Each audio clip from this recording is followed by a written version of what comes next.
Professor Wörner, on our earlier videos, explained how economic growth is directly linked to the way the banking system creates the money supply. Professor Wörner, who allocates the money supply?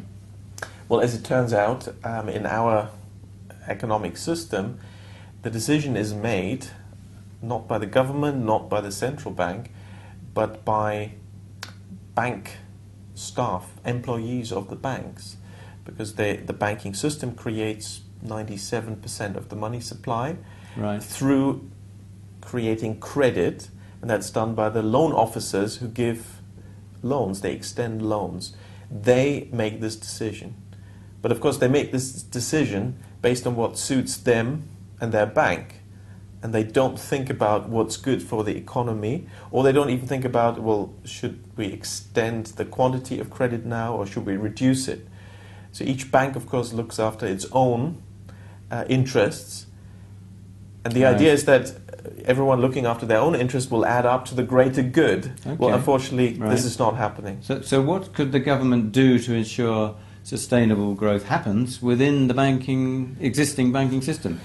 There's quite a lot that can be done without changing too much. In a way, what you need is a system of sticks and carrots. It's all about incentives. If you give the bank managers and loan officers the right incentives to create the right amount of credit that the government thinks is good for the economy, and also the right type of credit, and we can later talk about that, it can be done. They will respond. If you've got the right carrots and sticks, they will say, all right, here it is, here's the money. But quite an extreme measure to direct the banks into the type of credit they should create, I would suggest. Well, actually, really the hurdle of beating the so-called free market is quite low.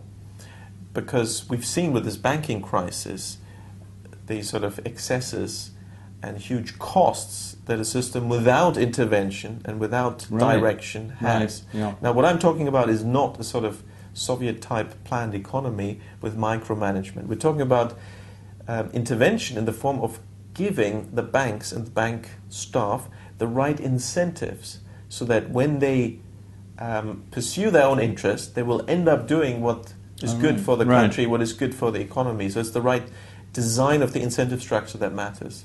So basically, there's these two issues. One is to think about how we can improve what the banks are doing and how they're doing it. And the other one is to actually question the type of monetary system we have and think about alternative systems of creating and allocating the money supply.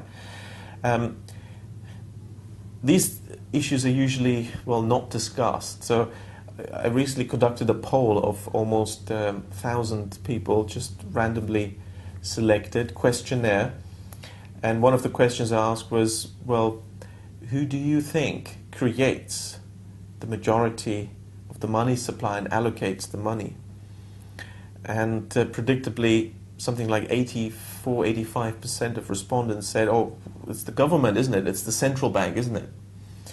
So most people aren't aware what actually happens, that the banks create the money supply. The second question I asked is, would you agree to a system whereby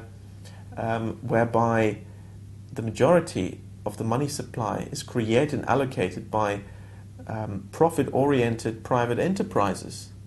And of course, the majority answered no. They wouldn't agree. So the current system works because people don't know about it. Right. This ignorance about it is part of the system, because if people were aware of the type of system we have, they just wouldn't agree. Right.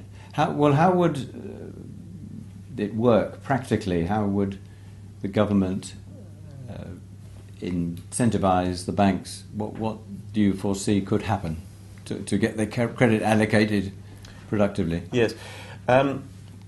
So if we work with the current system where banks create the money supply, there are alternatives, but if we work with the system, then the least we should do is make sure that banks have the right incentives to create credit for purposes that are good for the economy and not harmful, and also they create the right amount. At the moment, there's lots of worries that banks are not creating enough credit. How can you do that? Well, You have to give banks the right incentive, and one incentive that you can invoke is if banks don't do what the government or the central bank tells them, you have to discuss whether you want to revoke the privilege to create the money supply. It's a privilege, we mustn't forget this, that these banks, through their banking license, are allowed to create the money supply, something you and I aren't allowed to do.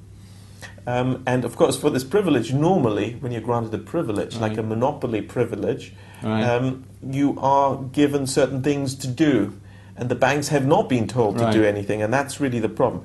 Now, there's many examples of banks following very carefully the designs sort of conveyed to them by the central bank or the government. We just need to look at the performance in the last 50 years of the East Asian economies, Japan, China, Taiwan, Korea. The core of the East Asian economic miracle, as it's called, is really this mechanism to influence bank credit creation and ensure that there's the right amount and also for the right type of transaction that receives credit. So this is a proven system. Yes, absolutely. Over some decades. Can be done. Yeah. And as I said, it's not a sort of crude micromanagement where bankers are told exactly what to do in detail. Right. You just shape the incentives and then you can do it. Right. Thank you. Thank you. On our next video, Professor Wörner will talk about good and bad outcomes arising from money creation.